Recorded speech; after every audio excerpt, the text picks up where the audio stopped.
21ನೇ ಮಹಿಳಾ ಹಿಂಸಾಚಾರ ವಿರೋಧಿ ದಿನಾಚರಣೆ ಹೇಳಿ ಮಾತನಾಡಲಿಕ್ಕೆ ಮೊದಲು ನಾನು ಕೆಲವು ಸ್ಲೈಡ್ ಅನ್ನ ನಿಮಗೆ ವೀಕ್ಷಣೆ ಮಾಡಲಿಕ್ಕೆ ಅವಕಾಶ ಮಾಡಿಕೊಡ್ತಾ ಇದ್ದೀನಿ. Promoting dignity, preventing sexual harassment in the work place. ಪ್ರತಿಯೊಬ್ಬರಿಗೂ ಘನತೆಯಿಂದ ಗೌರವದಿಂದ ಬದುಕುವ ಹಕ್ಕಿದೆ.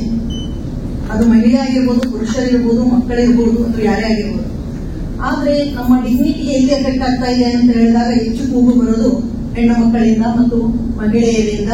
ಮಹಿಳೆಯರು ಹೆಚ್ಚು ದೌರ್ಜನ್ಯಕ್ಕೆ ಒಳಗಾಗ್ತಾ ಇದ್ದಾರೆ ಎನ್ನುವ ಕಾರಣಕ್ಕಾಗಿ ನಾವು ಅದನ್ನು ಯಾವ ರೀತಿ ತಡೆಗಟ್ಟಬೇಕು ಅನ್ನೋದೊಂದು ಯೋಚನೆ ಮಾಡಿದಾಗ ಹಲವಾರು ಕಾನೂನು ಕಾಯ್ದೆಗಳಿರುವುದು ತಿಳಿದು ಬಂದರೂ ಸಹ ಎಷ್ಟೋ ವಿಷಯಗಳು ನಮ್ಮ ಮಹಿಳೆಯರಿಗೆ ಮುಟ್ಟದಿರುವುದು ಸಹ ನಮ್ಮ ಗಮನಕ್ಕೆ ಬಂದಿದೆ.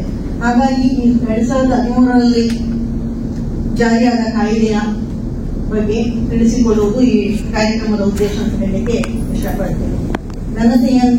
ಘನತೆಯನ್ನು ಉತ್ತೇಜಿಸುವುದು, ಕೆಲಸದ ಸ್ಥಳದಲ್ಲಿ ಲೈಂಗಿಕ ಕಿರುಕುಳವನ್ನು ತಡೆಗಟ್ಟುವುದು.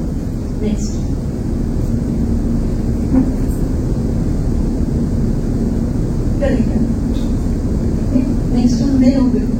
ಅದೇ ಇವಳು ಪ್ರಿಯಾ, ಅವಳದು ಎಜುಕೇಶನ್ ಕಂಪ್ಲೀಟ್ ಆಗುತ್ತೆ. ಕಂಪ್ಲೀಟ್ ಆದ್ಮೇಲೆ ಏನ್ ಮಾಡಬೇಕು, ನಾನು ಸ್ವತಂತ್ರವಾದ ಒಂದು ಜೀವನ ಮಾಡಬೇಕು ಅನ್ನೋ ಅವಳ ಆಸೆ. ಹಾಗಾಗಿ ಕೆಲಸಕ್ಕೆ ಅರ್ಜಿ ಸಲ್ಲಿಸ್ತಾಳೆ, ಉದ್ಯೋಗವನ್ನ ಪಡಿತಾಳೆ.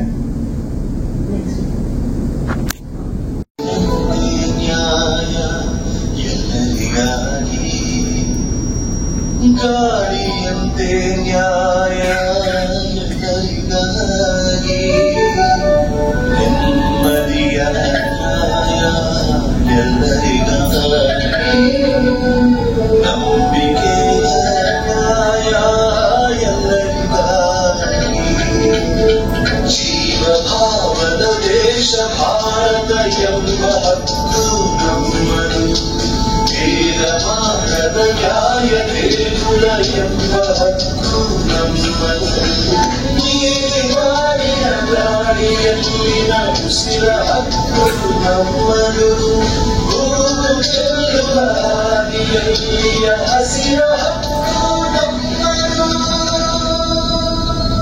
ಕಾಲ್ಸಾ Karnataka state legal services authority.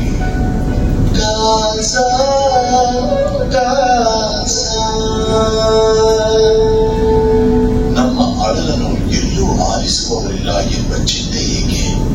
ಈಗ ನ್ಯಾಯಾಲಯವೇ ನಡೆದು ಬರುವುದು ನಿಮ್ಮ ಅಂಗಳಕ್ಕೆ. ಅಸಹಾಯಕರಿಗೆ ಸಿಗುವುದು ನ್ಯಾಯ, ನೊಂದವರಿಗೆ ಸಿಗುವುದು ನ್ಯಾಯ,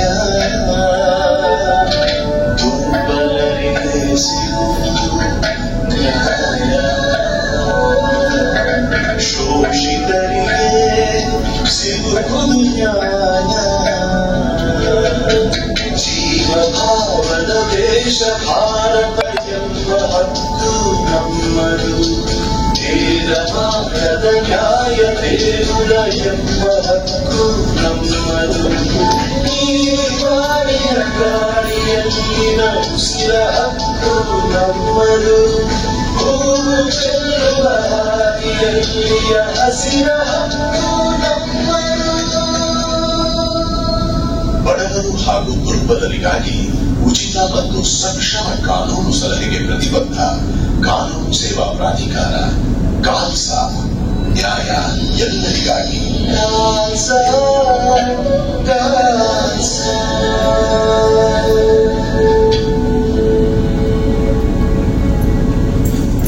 ಬಳ್ಳಾರಿಯ ನಿರಂತರ ಸುದ್ದಿಗಾಗಿ ಬಳ್ಳಾರಿ ಬೆಳಗಾಯಿತು ಚಾನೆಲ್ನ ಸಬ್ಸ್ಕ್ರೈಬ್ ಮಾಡಿ ಹಾಗೂ ಬೆಲ್ ಐಕಾನ್ ಒತ್ತಿ.